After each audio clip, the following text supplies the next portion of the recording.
Salut, on continue Tintin en Amérique. Donc Tintin disait « Conduisez-moi à l'hôtel Osborne » et il monte dans le taxi. Alors, vignette suivante, on a le chauffeur de taxi qui dit « Tout va bien, tout va bien ». Alors, c'est un petit peu étrange, c'est un peu bizarre. Tout va bien, ça veut dire tout se passe bien, tout fonctionne bien. C'est un peu étrange, mais on va attendre et on va comprendre. Tintin qui monte dans le taxi. Là, on voit le chauffeur de taxi qui ferme la porte. Clac. D'accord, il ferme la porte. Il ferme la portière, la porte de la voiture. On entend le petit clac comme ça. Et là, étrange, il y a des volets qui se sont fermés. D'accord ? Et il dit « All right, les volets sont fermés. L'oiseau est pris. » Alors, « all right », bien sûr, c'est de l'anglais. Ok, super, parfait. D'accord, « all right ». C'est parfait. Les volets sont fermés. Les volets, c'est justement ça. D'accord ? Ça, ce sont les volets. Les volets sont fermés. D'accord ? Et l'oiseau est pris. L'oiseau est pris, c'est un petit peu une expression pour dire que on a pris quelqu'un au piège. D'accord ? On a attrapé quelqu'un, on l'a pris au piège. On l'a capturé. On l'a emprisonné. Vous vous souvenez le verbe emprisonner. D'accord ? Donc, en fait, cet homme avait une mauvaise intention. Il voulait attraper Tintin. D'accord ? Il voulait attraper Tintin. All right. Les volets sont fermés, l'oiseau est pris. Et là, on a l'incompréhension de Tintin, on a ce point d'interrogation et Tintin qui fait « Hein ? C'est quoi cette histoire ?» C'est vrai que c'est bizarre qu'il y ait des volets dans le taxi. C'est très très bizarre. D'accord ? On utilise les volets dans un appartement pour bloquer la lumière, mais dans un taxi, c'est très étrange. Allez, on enchaîne. On est à la fin de la page 1. Là, on a Tintin qui est à l'intérieur du taxi. Vous voyez, on sent qu'il y a de l'obscurité, d'accord ? Il y a peu de lumière. Là, il y a de la lumière. Là, il n'y a pas de lumière, d'accord ? C'est sombre. Il y a de l'obscurité parce que les volets bloquent la lumière. Tintin dit « Eh bien, que se passe-t-il ? On nous a enfermés et les volets sont en acier. » D'accord ? Donc, eh bien, que se passe-t-il ? C'est quoi cette situation ? Qu'est-ce qui se passe ? Je ne comprends pas, d'accord ? On nous a enfermés. Ça veut dire que quelqu'un nous a enfermés. D'accord ? On ne peut pas sortir. On ne peut pas sortir parce qu'on est enfermé. On est emprisonné. D'accord ? On est enfermé, on est emprisonné. Et les volets, d'accord ? Je vous rappelle que les volets, c'est ça. Ils sont en acier. L'acier, c'est quelque chose qui ressemble un petit peu à du métal, d'accord ? C'est pas exactement du métal, mais c'est solide, d'accord ? C'est difficile en donnant des coups, d'accord ? Là, je donne un coup. C'est difficile en donnant des coups de casser l'acier. L'acier, c'est solide, c'est robuste, d'accord ? C'est robuste. Donc, c'est difficile de donner des coups et d'ouvrir les volets. Et Milou dit « Rien à faire, je ne peux pas y mordre, c'est trop dur. » Donc rien à faire, je ne trouve pas de solution. Rien à faire, je ne peux pas y mordre. Mordre, c'est ça. Ok, Milou, il a des crocs, il a des dents de chien et il peut mordre. Mais là, il n'arrive pas à y mordre. Il n'arrive pas à mordre les volets ou autre chose. Il n'arrive pas à ouvrir, il n'arrive pas à créer une ouverture, d'accord ? Il n'arrive pas à créer une ouverture. C'est trop dur, d'accord ? C'est trop robuste, c'est trop difficile à faire. Eh bien, que se passe-t-il ? On nous a enfermés et les volets sont en acier.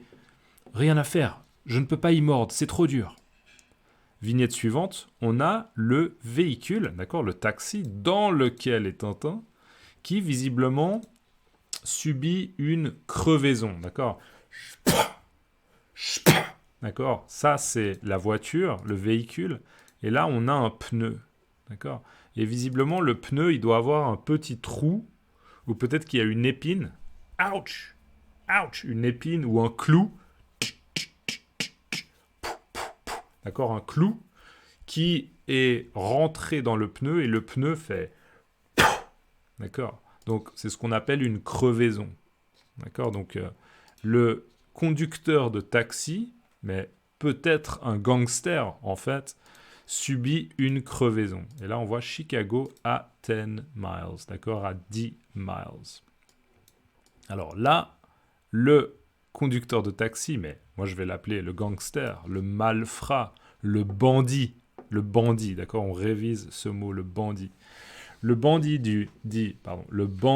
dit, zut, quelle guigne, mon pneu est crevé. Ah, il avait une voix comme ça. Zut, quelle guigne, mon pneu est crevé.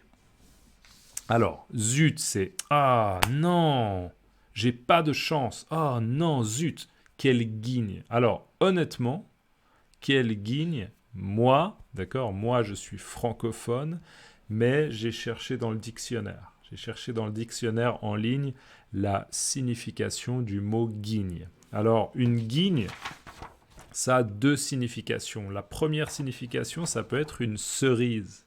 D'accord ? Une cerise qui est rouge foncé. C'est une sorte de cerise. D'accord ? La cerise, c'est un fruit. Ok ? C'est un petit fruit comme ça, rouge, très sucré. D'accord ? Donc, une guigne, c'est un type de cerise. Mais, ici, dans ce contexte, une guigne, c'est de la malchance, de la poisse, de la déveine. D'accord ? Un manque de chance. Oh non, j'ai pas eu de chance. D'accord ? Oh non, j'ai pas de chance. Donc, c'est de la malchance, de la poisse, de la déveine. D'accord ? De la malchance, de la poisse, de la déveine. Donc là, il dit « Oh non, j'ai pas de chance, j'ai crevé à un moment important. » D'accord ? Il est en train de faire quelque chose qui n'est pas légal. Donc, il dit « Pas de chance d'avoir une crevaison maintenant. » Zut, quelle guigne, mon pneu est crevé. Alors là, on le voit qui change le pneu. D'accord ? Et il dit « Vite, une autre roue, ne perdons pas de temps. Vite, une autre roue, ne perdons pas de temps. » Alors, il veut en fait utiliser une autre roue. Généralement, on appelle ça une roue de secours. D'accord ? Une roue de secours. Une roue en plus, une roue supplémentaire qu'on utilise si on a un problème technique. Une roue de secours. Vite, une autre roue, ne perdons pas de temps. Donc, il installe une roue de secours. Donc, il dit vite, il faut une autre roue, la roue de secours. Ne perdons pas de temps, ça veut dire il ne faut pas perdre du temps, il faut être efficace. D'accord ? Il faut être efficace. Là, on le voit, qui visiblement est satisfait, d'accord ? Il est plutôt satisfait de ce qu'il a fait, il a changé la roue, il remonte dans le taxi et il dit « Ok, nous serons à l'heure au rendez-vous. » Donc, ok, nous serons à l'heure au rendez-vous. Ça veut dire que si le rendez-vous c'est à 10h à un endroit, d'accord ? Lui, il dit, ok, c'est bon, on va être à 10h à l'endroit. D'accord ? On est à l'heure au rendez-vous. D'accord ? On n'est pas en retard. On est à l'heure au rendez-vous. Là, on le voit qui démarre la voiture et qui passe, d'accord, dans le taxi. Et on voit que les volets sont encore fermés. D'accord ? Les volets sont encore fermés. Et donc, il passe en voiture. On enchaîne. Et là, on va voir que Tintin lui a réservé une surprise. Alors, on n'aura pas le temps d'expliquer le texte, mais vous voyez là bien que Tintin, en fait, est sorti du véhicule. D'accord ? On voit Tintin là avec un morceau de la portière, je pense, et dans la main gauche, il a une scie. D'accord ? Et on voit Milou à côté. On verra la suite dans la prochaine vidéo. Dans les commentaires, mettez-moi « Nous serons à l'heure ». D'accord ? Dans les commentaires, écrivez-moi « Nous serons à l'heure ». Nous serons à l'heure. Merci, c'est cool pour moi, pour l'algorithme. Comme ça, vous laissez un commentaire. Voilà, à la prochaine. Ciao.